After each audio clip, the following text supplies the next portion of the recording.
Day I Didn't Go to the Pool by Leslie J. Wyatt, illustrated by Kyle Reed. There was no reason to hurry back to the yard.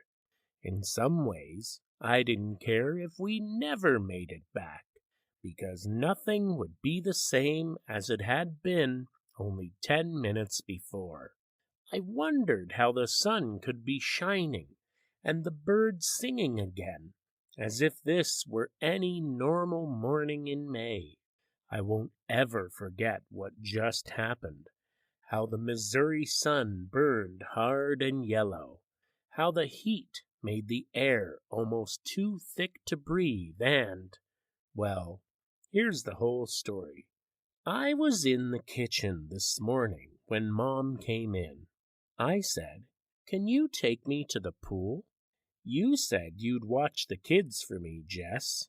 She slipped on her shoes and grabbed her purse. "I've got that appointment at the radio station, remember?" Great. I had totally spaced out that she was going for a job interview. Obviously, that was more important than swimming.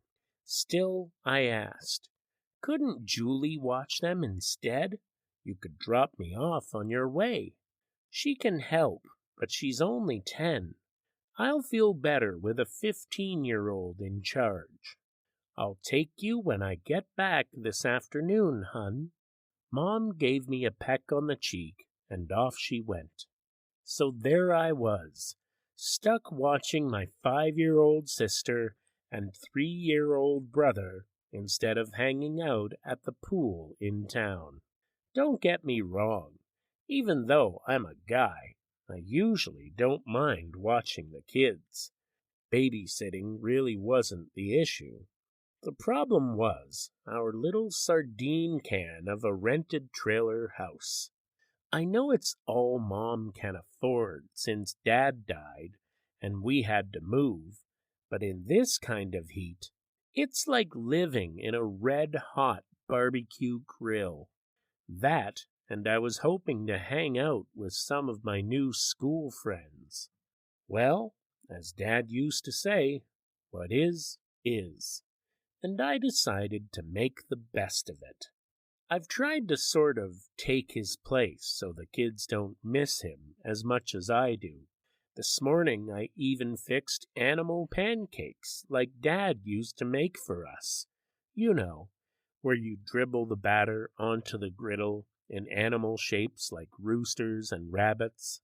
About 10 o'clock, we moved out into the front yard. I filled a little wading pool for the kids to play in. I guess I did notice that the sky looked a little weird, greenish-yellow, with a huge tumble of gray clouds rising up for miles on the horizon. But I didn't think anything of it. Not that it would have made a whole lot of difference if I had, I guess. Our trailer sat about 3 miles north of town, surrounded by fields and a few trees. I'd never lived in the country before. We'd had an apartment in the city, so usually I enjoyed the view. But this morning, I was too busy keeping Dougie from pouring water on Lissa to pay attention to it. Setting my lawn chair in the shade of the lone tree in our yard, I tried not to think about how cool and wet the community pool would feel about now. What was I doing that Julie couldn't have done just as well? "I'm going to make some orange juice, Jess," Julie said. "Want some?" "Sure." Finally, a breeze came up, major cool on sweaty skin. The stronger it blew, the better I felt. I settled down to read my sports magazine, and soon Julie slipped an icy glass of orange juice into my hand. I settled down to read my sports magazine, and soon Julie slipped an icy glass of orange juice into my hand. That was more like it. A steady breeze, kids occupied, something to drink. Then Julie jumped in the wading pool with the little guys. I put on my headphones and turned the volume up loud enough to drown out their noise. Before long, I got lost in a really cool story about famous baseball pitchers. The wind whipped the pages around, but all in all, it wasn't too bad a way to spend a Saturday morning. I was almost at the end when Julie came and stood over me, dripping water on my article. "Hey, Julie, do you mind?" She didn't move. I jerked my headphones off and said, "What's the big idea? You're ruining my magazine." She kept dripping on me. "Look at the sky," she said in a quivery voice. All I was thinking was, can't a guy get a little time to himself? I rolled my eyes at her. That's when I saw the sky and about fell off my chair. Not only had the clouds moved toward us, they were swirling like a witch's cauldron. I hadn't realized how much the wind had picked up. Now that I had my earphones off, I could hear thunder growling. Everything was turning a deep, eerie green. Suddenly, being in the yard didn't seem like such a great idea. "Wow, weird, huh?" I said, trying to appear calm. "Maybe we should get the kids inside."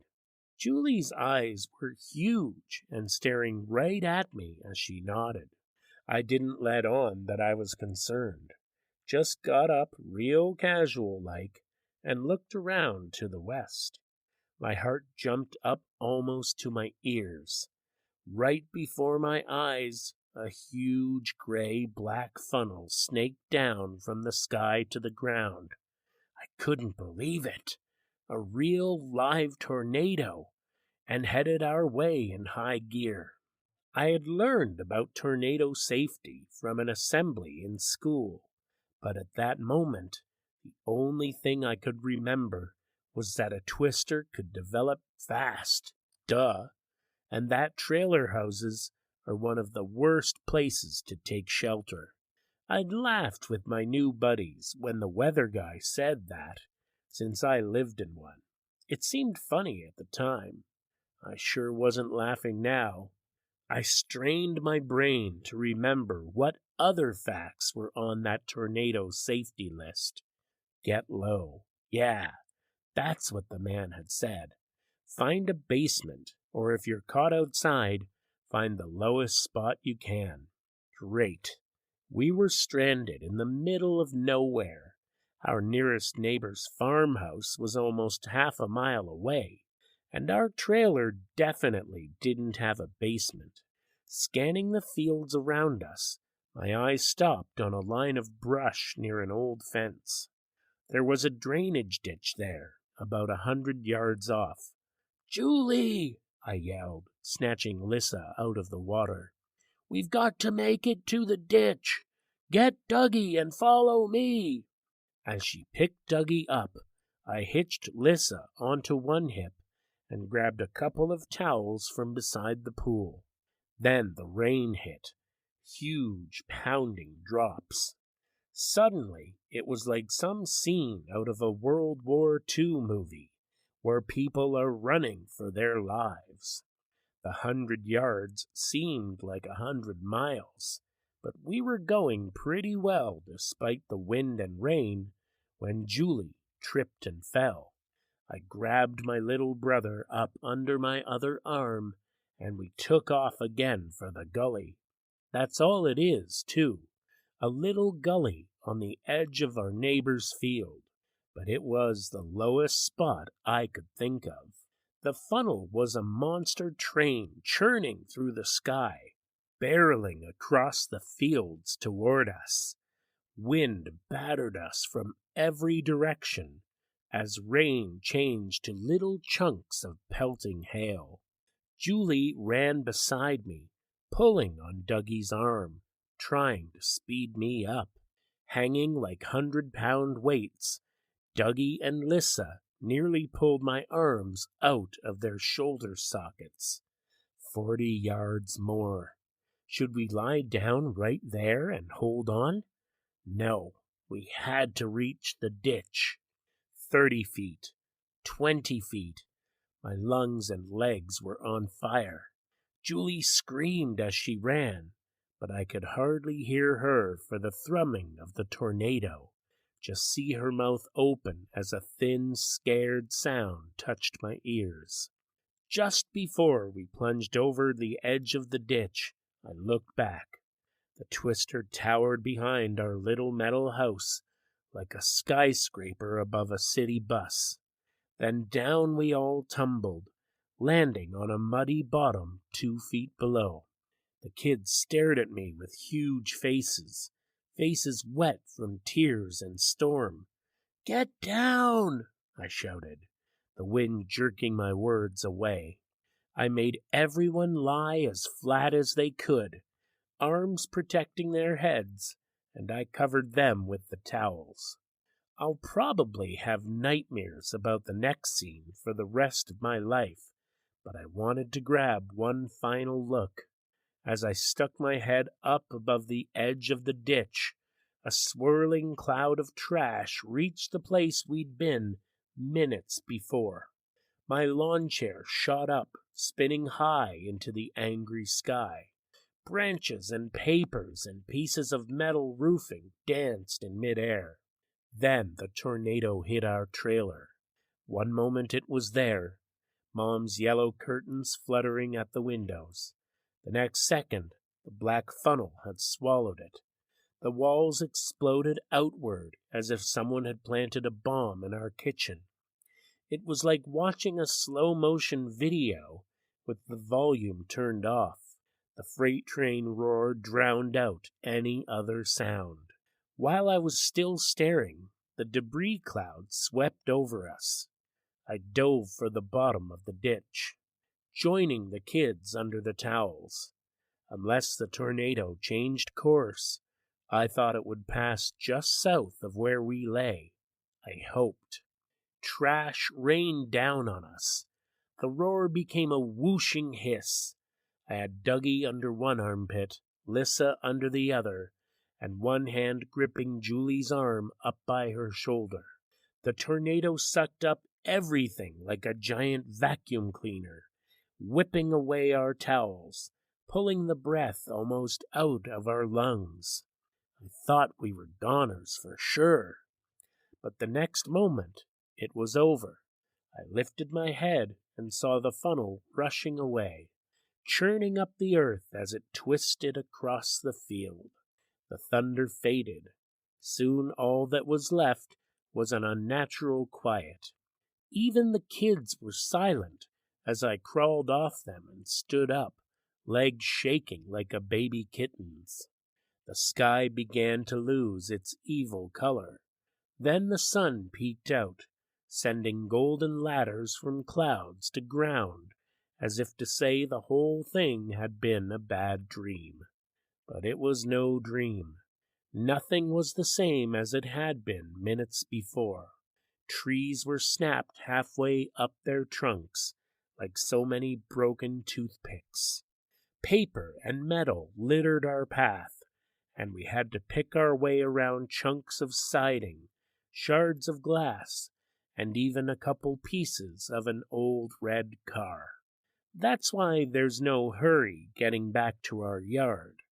We're walking as slowly as Dougie's 3-year-old legs want to go.